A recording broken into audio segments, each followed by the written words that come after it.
note of some of the strengths and weaknesses that you see. We have about 19 seconds left.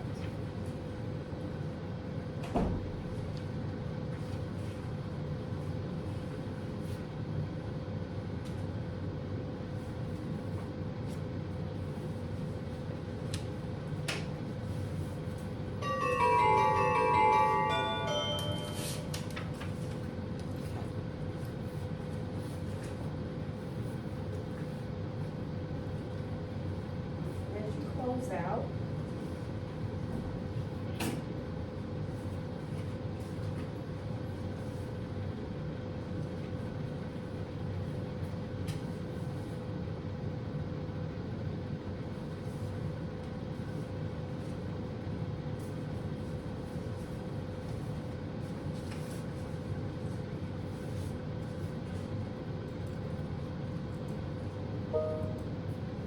okay, we'll come back together.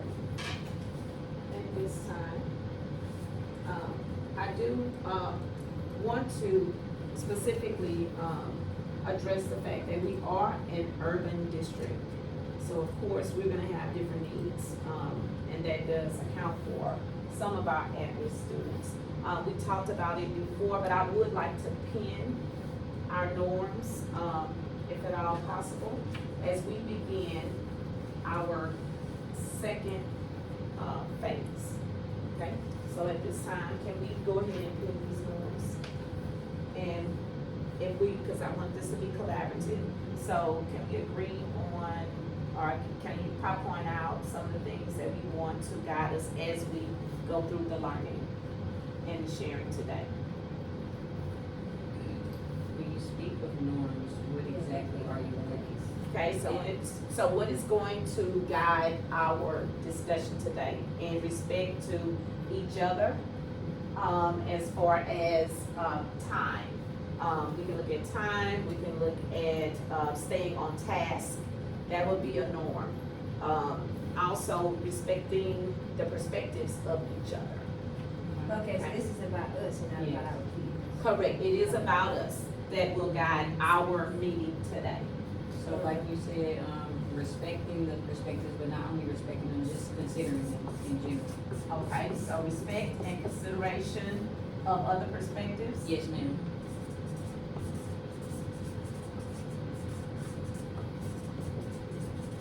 It might go in number one, but I would say listen attentively. Very good, thank you for that. Does everybody agree? Yes, ma'am. And can we come up with one more? Stick with, the assigned time or the allotted time, pace and purposes. Okay, so we wanna stay on task and time. Yes, ma'am.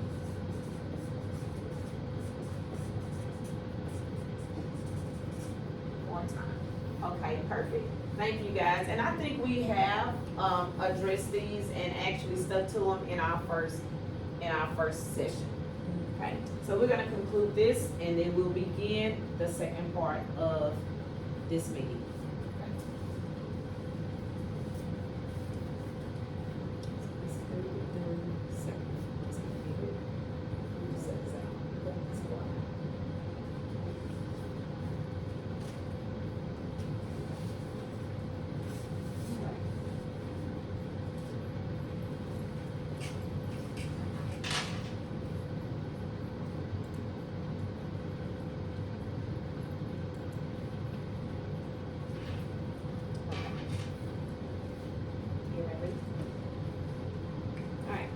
Let's come back together, guys. We're gonna start part 2 of our needs assessment. We have established the norms, which are respect and consideration of others, and their perspectives, listen attentively, and then staying on task. Okay, this is observation number 1, needs assessment, part 2, formal observation. Okay, thank you again for coming in. We already established the 4 participants that are in the room. So at this time, guys, we want to look at the data. Let's look at some of the strengths and weaknesses that we've noticed for our students. some of the strengths and weaknesses that we've noticed according to our data. And I do wanna point out, if, you guys don't mind, looking at the 8th grade data, because we do wanna stick with 8th grade. We're only gonna consider 8th grade at this time, and maybe if it works for us, we can extend it out to the rest of the student population. On page 4, we have reading and mathematics. If you guys look at page 4, and what I notice here is that, and I'm not sure if you guys noticed or not, please let me know, 13 and 16%. We grew a little bit by 3%. However, we're still far behind in both reading and math, in both on our STAR scores. We're behind both the state and the district. So we do have, even though there was growth, we're about 50% behind the state. And then when I look at on page, if you look at page number 5, we have our, not only ELAR, we have math, and then we have algebra. Okay, and we have all subjects here in the room, so I do want you to look at this. This is our annual growth.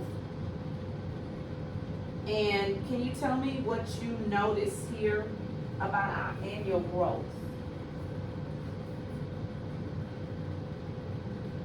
Between the years, do we notice that we've had growth, or have we declined?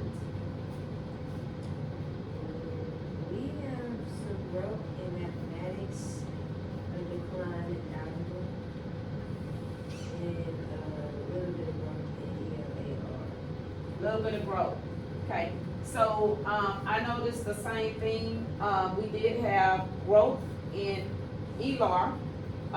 We had a little bit in math, but we did fall behind in algebra.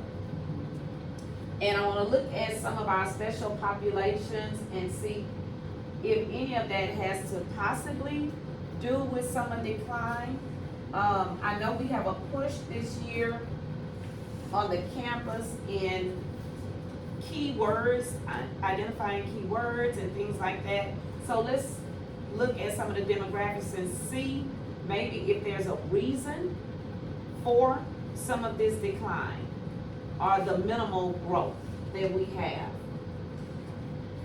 If you look at page 6,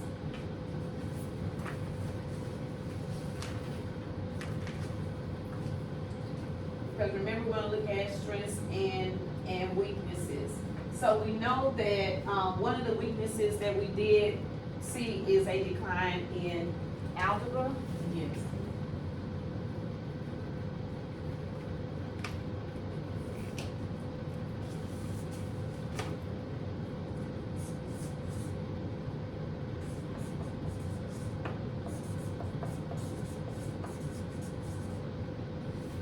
Okay. And let's look at page 6. Do we notice anything here that might be a contributing factor to some of the struggles that our students are possibly having? The absence. I mean, we do have a dropout rate, but it's very small considering The absence. the absent percentage. Okay. So dropout rate, consider you say it's smaller. It's smaller. compared Yes, to our the dropout rate absence. is only 4.7 as compared to absences, which is at 50.9. Okay, so strength, we are student retention because they're not dropping out. That's not dropping out. Okay, so at least we see that there is some intention about staying in school. Yes. Okay. But the chronic absenteeism is really high, especially in comparison to the state and district. Okay, so we have a problem with absenteeism.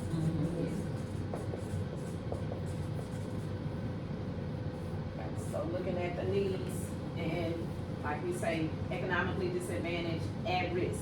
So this absenteeism absolutely, coincides with our at risk. Okay, and wondering if some of it is connected with being economically disadvantaged. Maybe they can't come to school, get to school, no ride when it's raining and things like that. Okay, so I did see that and I did notice that as well. 88%. When we look at that, the attendance rate, and then chronic absenteeism, 50%. I mean, that has to be impactful to our, academics. Absolutely. And then if you guys go ahead and move to page 7, if we can pull out some of the strengths and weaknesses from page 7.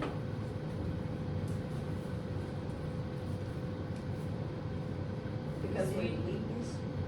strengths and weaknesses, because what we wanna do is address the, instruction. So what is impairing our instruction? We have 98.7% students who are, classified as economically disadvantaged.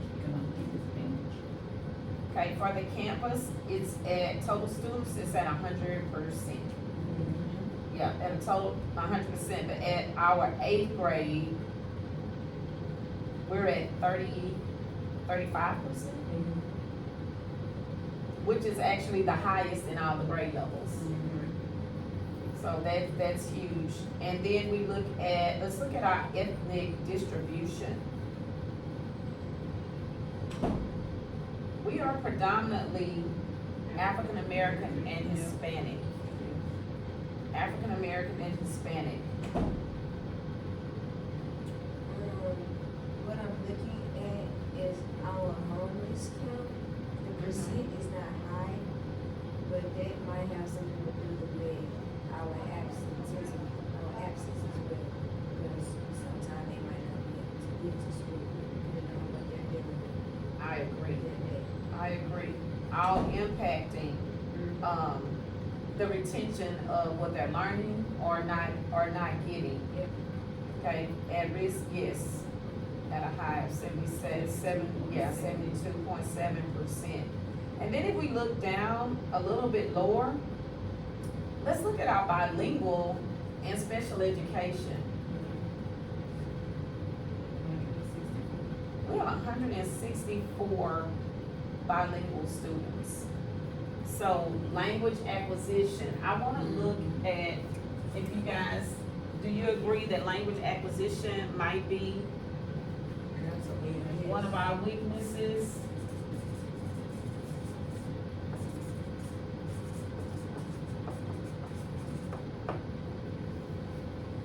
For our EB population?